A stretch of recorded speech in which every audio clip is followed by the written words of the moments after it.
영상으로 찬송 한 곡 듣겠습니다. 제목은 창문 두드리며 비가 오네. 자막에 가사가 뜨는데 우리 가사를 주의 깊게 보셨으면 좋겠습니다.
아멘.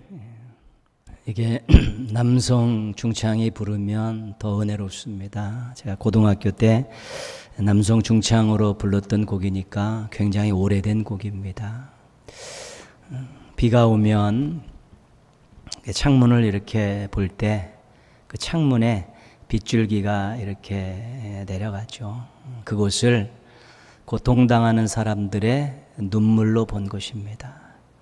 그리고 비가 오면 창문을 이렇게 때리죠. 다다다다다다다닥 막 소나기가 내리면 때리면 그것은 고통당하는 사람들이 외침, 아우성치는 그런 소리로 들은 것이지요.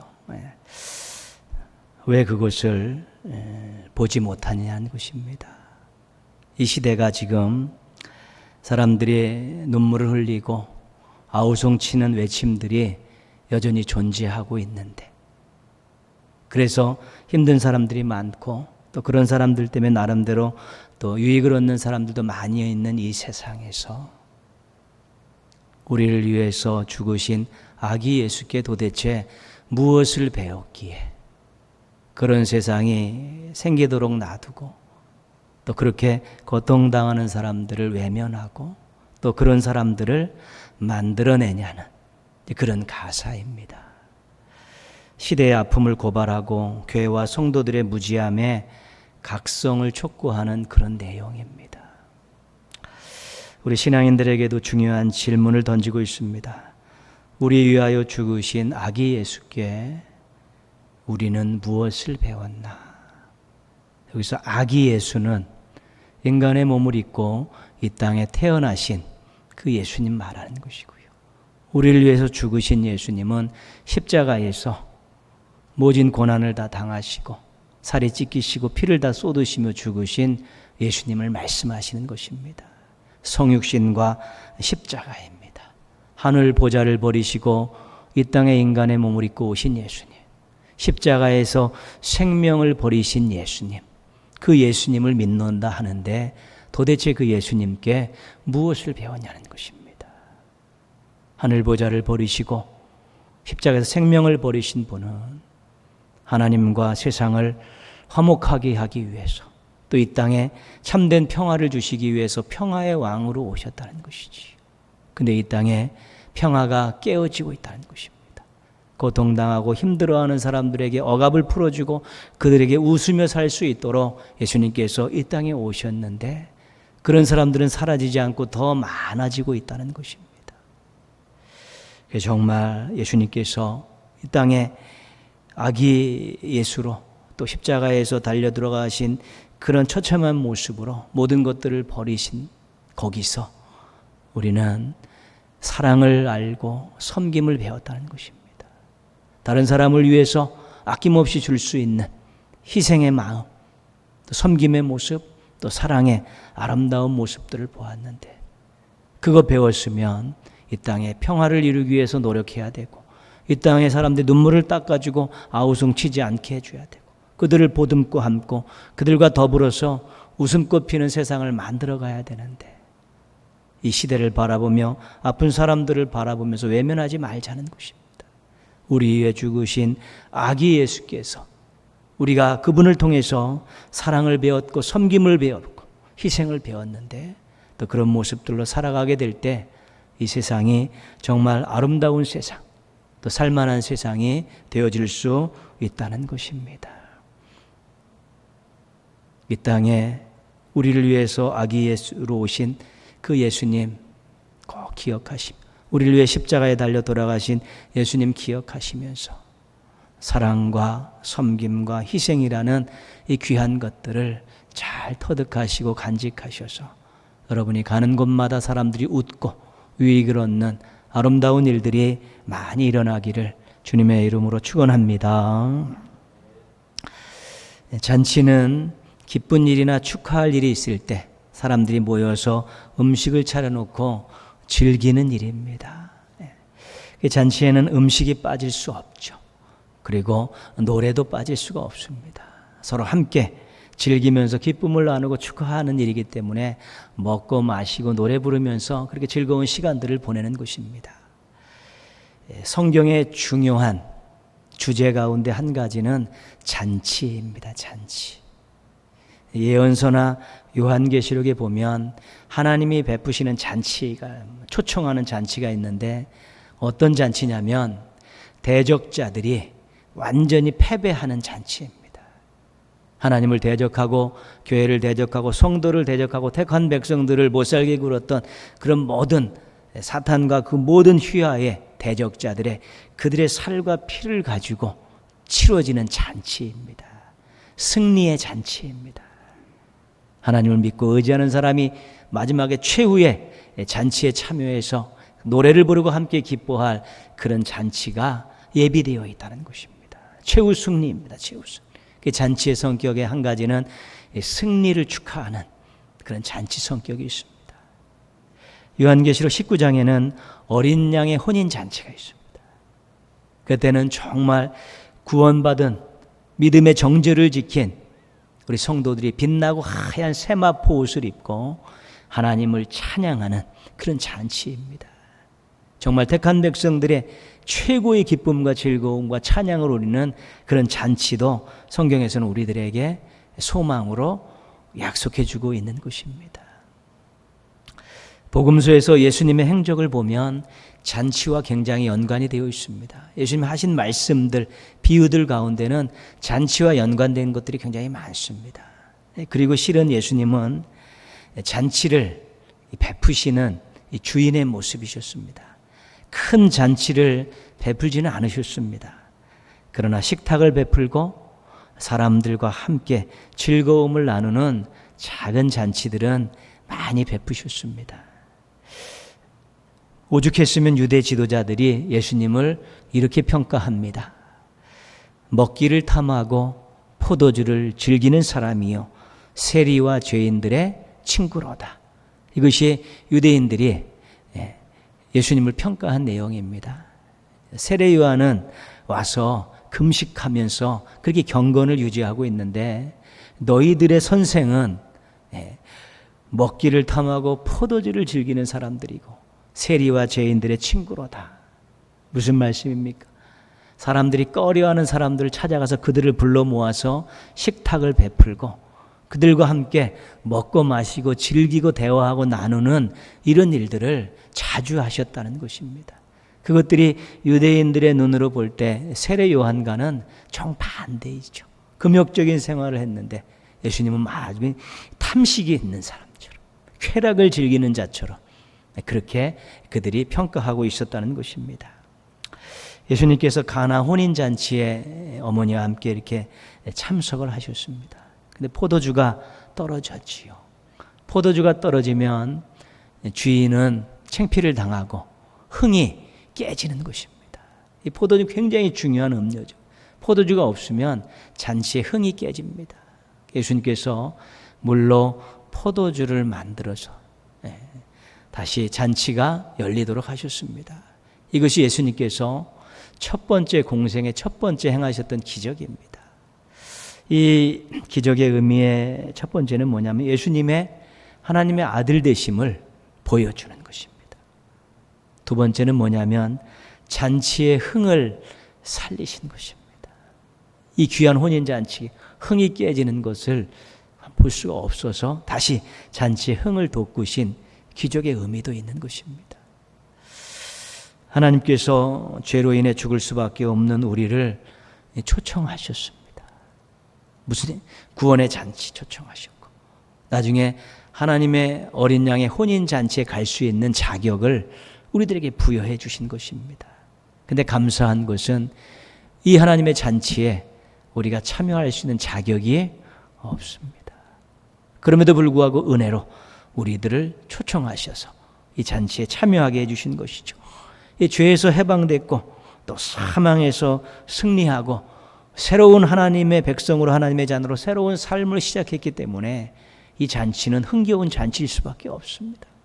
기쁨의 잔치일 수밖에 없습니다. 실은 우리 인생은 예수님을 만나면서 잔치 인생이 된 것입니다. 죄와 사망에서 승리했고 구원의 잔을 높이 들고 하나님을 찬양하는 인생이 되었으니까 이 잔치 인생입니다. 구원받은 사람들이 모여서 하나님을 예배하고 또 하나님의 뜻을 받들고 훈련하는 이 교회는 실은 잔치집과 같아야 되는 것입니다. 구원받은 사람들이 모여서 하나님을 찬양하고 승리의 기쁨을 맛보고 소망을 가지고 참으로 함께 어우러져서 사랑하며 살기 때문에 잔치집인 것입니다. 구원의 잔을 높이 들고 함께 하나님을 찬양한다는 것, 죄와 사망에서 승리했다는 것에 대한 승리의 그 감격을 만끽하는 것은 정말로 잔치집일 수밖에 없습니다. 그래서 우리 인생이 잔치 인생을 유지하도록 노력하셔야 되는 것입니다. 우리가 삶이 곤고하고 때로는 가진 것이 없고 어려움을 만나지만 우리는 죄와 사망에서 승리한 그것 가지고 구원의 잔을 높이 들고 하나님을 찬양할 수 있는 그것만 가지고도 잔치 인생을 살아갈 수 있기 때문에 그렇습니다. 교회가 잔치집과 같은 분위기를 늘 갖도록 노력해야 되죠.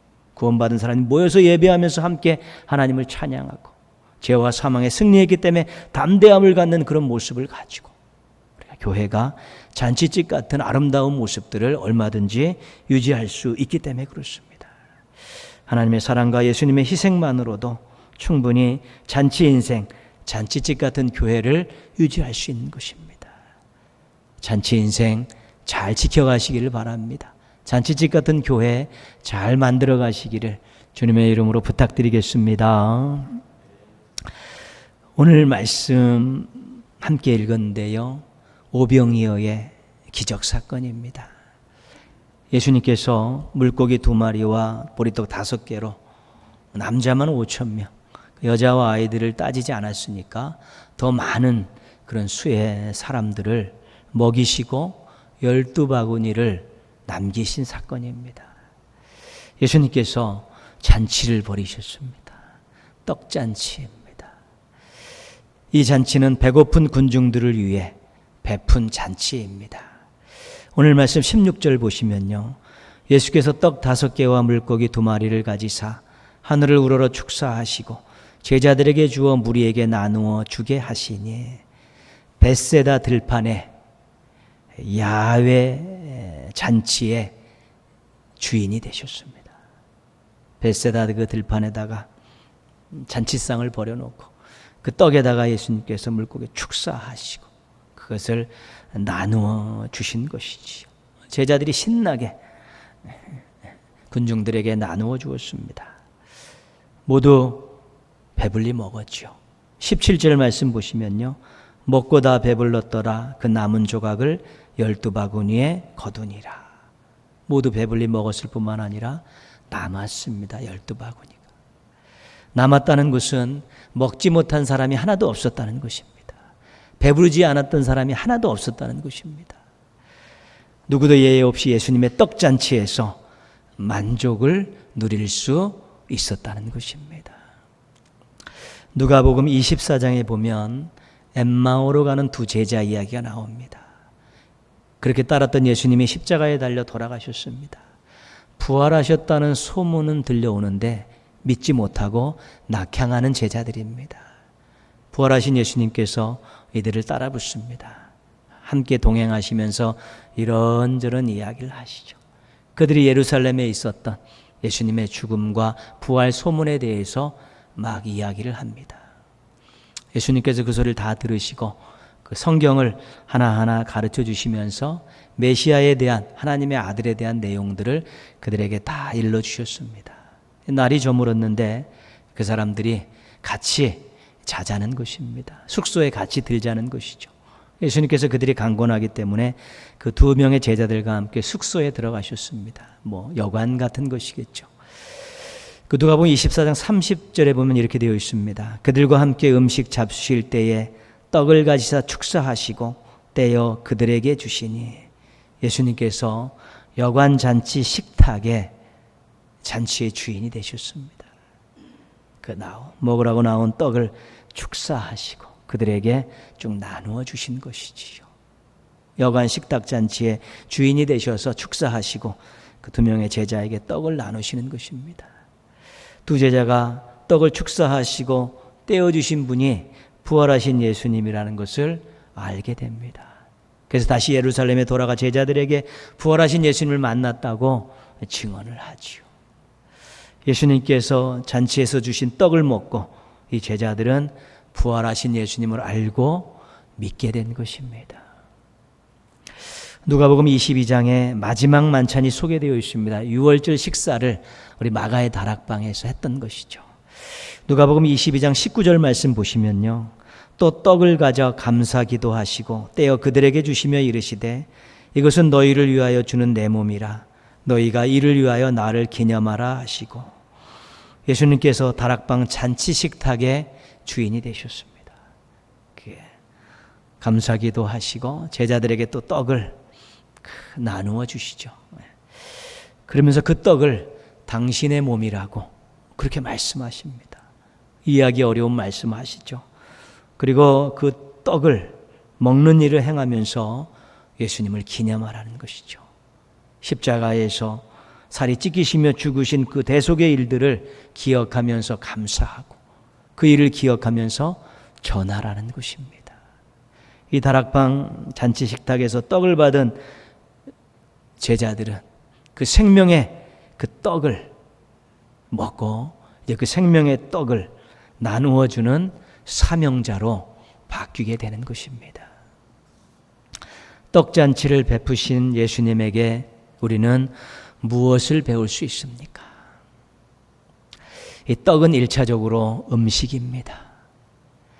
일용한 양식이고 사람들의 생존을 이어가는 그런 재물입니다. 이것을 나누라는 것입니다. 예수님의 잔치를 벌이시고 떡을 군중들에게, 낙향하는 제자들에게, 두려워하는 제자들에게 이렇게 나누어 주는 것. 1차적으로는 그 떡을 통해, 그 양식을 통해서 그들에게 배고픔을 면하게 하고 힘을 주고 생존을 이어가게 하시려고 나누신 것입니다. 초대교회는 이것에 순종하고 전통으로 세웠습니다. 모일 때마다 떡을 나누어 먹었습니다. 물건을 서로 나누어 사용했고요. 자신의 것을 필요를 따라 다른 성도들에게도 나누어 주었습니다. 사도 바울이 예루살렘 교회가 기근으로 어려움을 당했을 때 개척한 교회들에게 다 편지를 써서 구제헌금, 이웃사랑 헌금을 준비를 시켰습니다. 그리고 본인이 손수 3차 전도 여행을 하면서 교회를 들려서 그 다 구제헌금, 이웃사랑 헌금을 가져다가 예루살렘 교회에다가 전달을 했습니다. 교회는 예수님을 머리로 하는 한 지체라는 것을 그들에게 가르쳐주기 위한 것입니다. 주는 것이 받는 것보다 복이 있다라는 예수님의 말씀을 경험시키기 위해서 그런 것입니다. 하나님이 주신 귀한 떡은, 하나님이 주신 귀한 복들은 나누어야 값어치 있는 것이고, 그것이 바로 예수님을 따라가고 예수님을 닮아가는 것이라는 것을 가르쳐주기 위해서 그렇게 한 것입니다. 하나님께서 이 세상을 사랑하셔서 얼마나 사랑하시는지 독생자를 보내주셨고, 예수님이 이 땅에 죄인들을 얼마나 사랑하시는지 당신의 생명을 십자가에서 내어주셨습니다. 이 땅에는 떡이 필요한 사람들이 많이 있습니다. 구약 성경부터 우리가 요한계시록까지 쭉 읽어보면서 하나님의 마음, 예수님의 마음에는 늘 어렵고 힘든 사람들이 있었습니다. 그래서 법을 정해서 그들을 함부로 하지 못하게 하고, 법을 정해서 그들을 보호하게 하고 그들을 돕게 하는, 또 절기를 통해서도 그들을 돕게 하는, 헌금을 통해서도 그들을 돕게 하는 그런 장치들을 많이 마련해 놓으신 것입니다. 하나님께서 우리에게 일용할 양식을 주시고 우리 인생을 잘 살아갈 수 있도록 필요에 따라 좋은 것들을 공급해 주시고 우리가 기도할 때마다 부족함 없이 채워주셨기에 이 땅에 떡이 필요한 많은 사람들에게 우리가 떡잔치를 벌여주던 예수님을 생각하면서 우리도 떡을 나누어주는 그런 삶을 살아야 되고요. 그런 교회, 떡잔치를 벌려서 끊임없이 주께 받은 은혜와 사랑과 복을 나누어주는 그런 교회를 만들기 위해 노력해야 되는 것입니다. 예수님께서 태어나신 곳이 베들레헴입니다. 베들레헴은 떡집이라는 뜻입니다. 굉장히 상징적인 의미입니다. 예수님께 떡잔치를 벌이며 공생애를 보내주셨듯이 우리 한 사람 한 사람이, 우리 교회는 늘 일용할 양식에 감사하면서 때를 따라 공급해 주시는 것에 감사하며 필요에 따라 기도할 때 주시는 것들에 감사하면서 우리는 우리 것들을 자꾸 이웃들과 함께 나누는 그런 떡 나누는 인생, 잔치 인생, 떡 나누는 잔치집 같은 교회의 모습들을 잘 유지할 수 있어야 되는 것입니다. 떡이 아니라 필요한 사람들에게는 위로가 되고 소망이 되고 생존이 되는 놀라운 역사를 담고 있기 때문에 그렇습니다. 떡은 2차적으로 생명의 양식인 말씀, 즉 복음입니다. 요한복음 6장 48절에 예수님께서 나는 생명의 떡이다 그렇게 말씀하셨죠. 오병이어를 해석할 때 요한복음은 생명의 떡으로 해석을 하는 것이죠. 사람들에게 영생을 주고 하나님 나라로 안내하는 수단입니다. 이것을 전할 수 있어야 되는 것입니다. 초대교회는 이것에 모든 것을 바쳤습니다. 성령 충만한 가운데 복음을 전했습니다. 핍박 가운데서도 복음을 전했습니다. 멀리 선교사들을 파송하며 복음을 전했습니다. 복음을 위해 시간과 물질을 들였고, 어떤 가정은 선교 기지로서 자신의 가정을 오픈을 했고, 심지어는 목숨까지 내어놓는 종들도 있었습니다. 하나님이 세상을 사랑하셔서 독생자를 주셨습니다. 예수님이 죄인들을 사랑하셔서 십자가에서 당신의 생명을 주셨습니다.